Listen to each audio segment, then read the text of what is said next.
Snow White and Rose Red by the Brothers Grimm.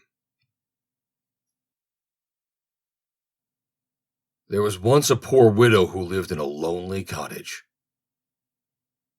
In front of the cottage was a garden wherein stood 2 rose trees, one of which bore white and the other red roses. She had 2 children who were like the 2 rose trees, and one was called Snow White and the other Rose Red. They were as good and happy, as busy and cheerful as ever 2 children in the world were. Only Snow White was more quiet and gentle than Rose Red. Rose Red liked better to run about in the meadows and fields seeking flowers and catching butterflies. But Snow White sat at home with her mother and helped her with her housework, or read to her when there was nothing to do. The 2 children were so fond of each other that they always held each other by the hand when they went out together. And when Snow White said, "We will not leave each other," Rose Red answered, "Never so long as we live." And their mother would add, "What one has, she must share with the other." They often ran about the forest alone and gathered red berries, and no beast did them any harm, but came close to them trustfully.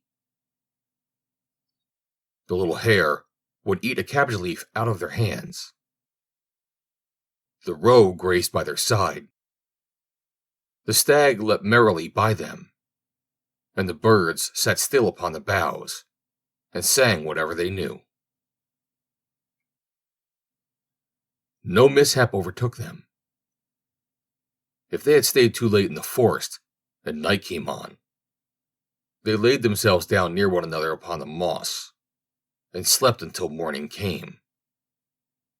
And their mother knew this and had no distress on their account. Once when they had spent the night in the wood and the dawn had roused them, they saw a beautiful child in a shining white dress sitting near their bed. He got up and looked quite kindly at them, but said nothing and went away into the forest. And when they looked round, they found that they had been sleeping quite close to a precipice, and would certainly have fallen into it in the darkness if they had gone only a few paces further. And their mother told them that it must have been the angel who watches over good children. Snow White and Rose Red kept their mother's little cottage so neat that it was a pleasure to look inside it. In the summer, Rose Red took care of the house, and every morning laid a wreath of flowers by her mother's bed before she awoke, in which was a rose from each tree. In the winter, Snow White lit the fire and hung the kettle on the wrekin. The kettle was of copper and shone like gold, so brightly was it polished. In the evening, when the snowflakes fell, the mother said, "Go, Snow White, and bolt the door." Then they sat round the hearth, and the mother took her spectacles and read aloud out of a large book, and the 2 girls listened as they sat and span. And close by them lay a lamb upon the floor, and behind them upon a perch sat a white dove, with its head hidden beneath its wings. One evening, as they were thus sitting comfortably together, someone knocked at the door as if he wished to be let in. The mother said, "Quick, Rose Red, open the door. It must be a traveler who is seeking shelter." Rose Red went and pushed back the bolt, thinking that it was a poor man. But it was not. It was a bear that stretched his broad black head within the door. Rose Red screamed and sprang back. The lamb bleated, the dove fluttered, and Snow White hid herself behind her mother's bed. But the bear began to speak and said, "Do not be afraid. I will do you no harm. I am half frozen and only want to warm myself a little beside you." "Poor bear," said the mother. "Lie down by the fire. Only take care that you do not burn your coat." Then she cried, "Snow White, Rose Red, come out. The bear will do you no harm. He means well." So they both came out, and by the lamb and the dove came nearer, and were not afraid of him. The bear said, "Here, children, knock the snow out of my coat a little." So they brought the broom and swept the bear's hide clean, and he stretched himself by the fire and growled contentedly and comfortably. It was not long before they grew quite at home and played tricks with their clumsy guest. They tugged his hair with their hands, put their feet upon his back, and rolled him about. Or they took a hazel switch and beat him, and when he growled, they laughed. But the bear took it all in good part. Only when they were too rough, he called out, "Leave me alive, little children. Snowy White, Rosy Red, will you beat your lover dead?" When it was bedtime, and the others went to bed, the mother said to the bear, "You can lie there by the hearth, and then you will be safe from the cold and the bad weather." As soon as the day dawned, the two children let him out, and he trotted across the snow into the forest. Henceforth the bear came every evening at the same time, laid himself down by the hearth, and let the children amuse themselves with him as much as they liked. And they got so used to him that the doors were never fastened until the black friend had arrived. When spring had come and all outside was green, the bear said one morning to Snow White, "Now I must go away and cannot come back for the whole summer." "Where are you going then, dear bear?" asked Snow White. "I must go into the forest and guard my treasures from the wicked dwarves. In the winter, when the earth is frozen hard, they are obliged to stay below and cannot work their way through. But now, when the sun has thawed and warmed the earth, they will break through it and come out to pry and steal. And what once gets into their hands and in their caves does not easily see daylight again."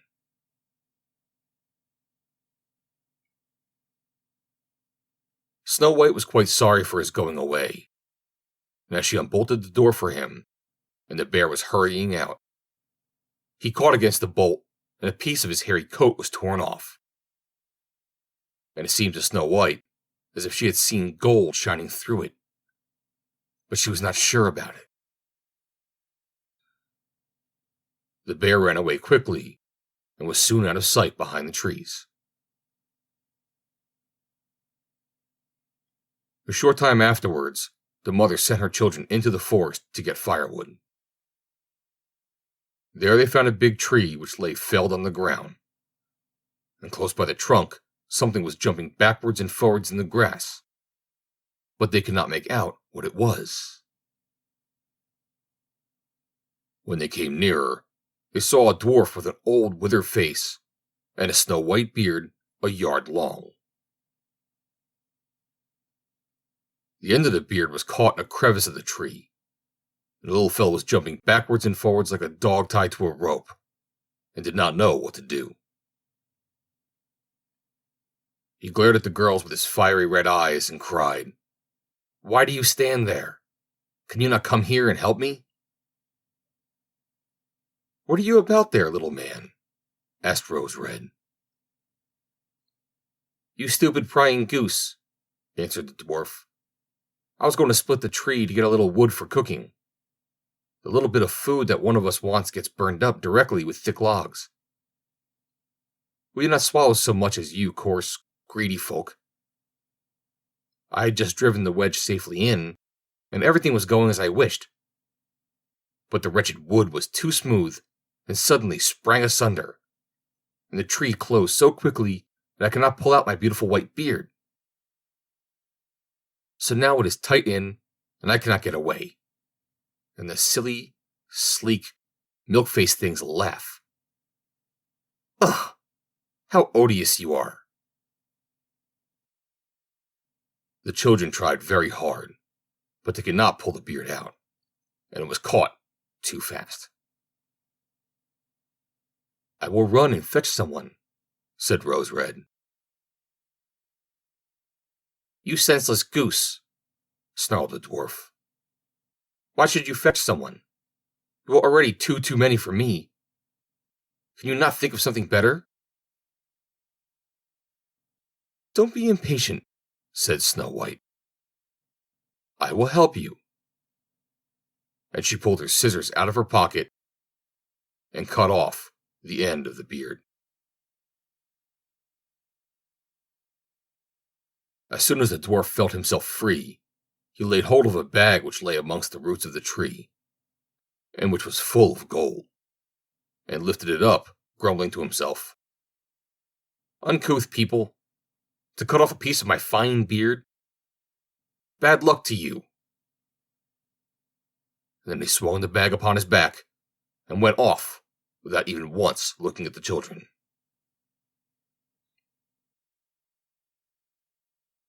Some time after that, Snow White and Rose Red went to catch a dish of fish.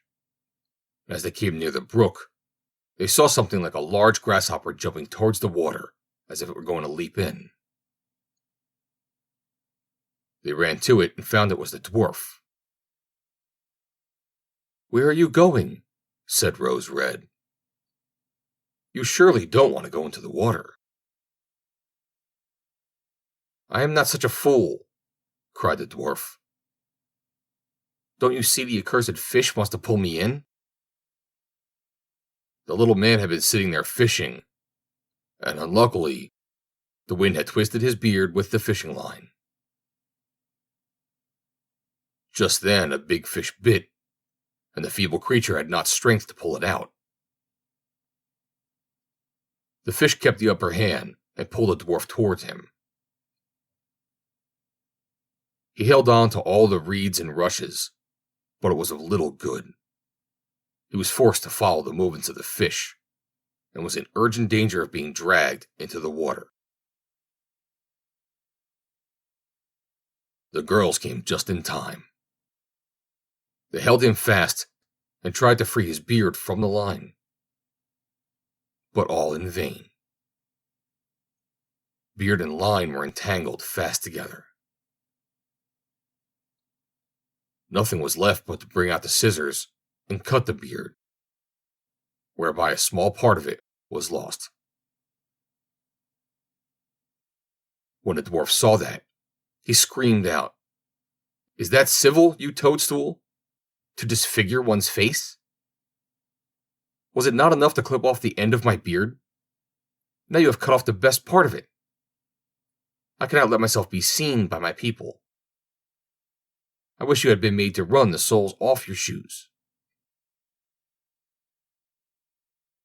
Then he took out a sack of pearls which were laying in the rushes, and without saying a word more, he dragged it away and disappeared behind a stone. It happened that soon afterwards, the mother sent the two children to the town to buy needles and thread, and laces and ribbons. The road led them across a heath upon which huge pieces of rock lay strewn here and there. Now they noticed a large bird hovering in the air, flying slowly round and round above them. It sank lower and lower, and at last settled near a rock not far off. Directly afterwards, they heard a loud, piteous cry. They ran up and saw with horror that the eagle had seized their old acquaintance the dwarf and was going to carry him off. The children, full of pity, at once took tight hold of the little man and pulled against the eagle so long that at last he let his booty go. As soon as the dwarf had recovered from his first fright, he cried with his shrill voice, "Could you not have done it more carefully? You dragged at my brown coat so that it is all torn and full of holes. You helpless, clumsy creatures." Then he took up a sack full of precious stones and slipped away again under the rock into his hole. The girls, who by this time were used to his thanklessness, went on their way and did their business in town. As they crossed the heath again on their way home, they surprised the dwarf, who had emptied out his bag of precious stones in a clean spot, and had not thought that anyone would come there so late. The evening sun shone upon the brilliant stones. They glittered and sparkled with all the colors so beautifully that the children stood still and looked at them. "Why do you stand gaping there?" cried the dwarf, and his ashen gray face became copper red with rage. He was going on with his bad words when a loud growling was heard, and a black bear came trotting towards them out of the forest. The dwarf sprang up in a fright, but he could not get to his cave, for the bear was already close. Then, in the dread of his heart, he cried, "Dear Mr. Bear, spare me. I will give you all my treasures. Look, the beautiful jewels lying there. Grant me my life. What do you want with such a slender little fellow as I? You would not feel me between your teeth. Come, take these two wicked girls. They are tender morsels for you, fat as young quails. For mercy's sake, eat them." The bear took no heed of his words, but gave the wicked creature a single blow with his paw, and he did not move again.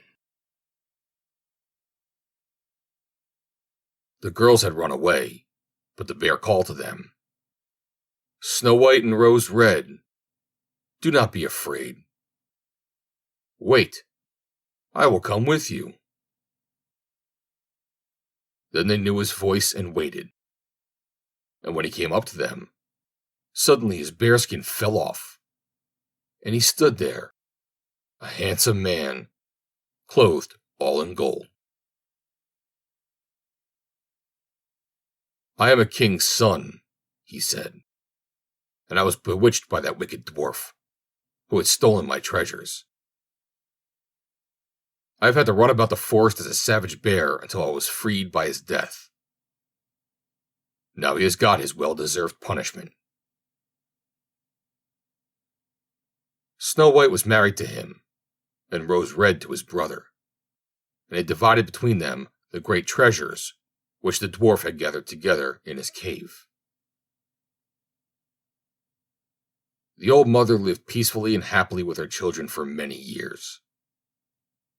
She took the two rose trees with her, and they stood before her window, and every year bore the most beautiful roses, white and red. The end. Read by Joe DeNoia, Somerset, New Jersey. July 1st, 2020.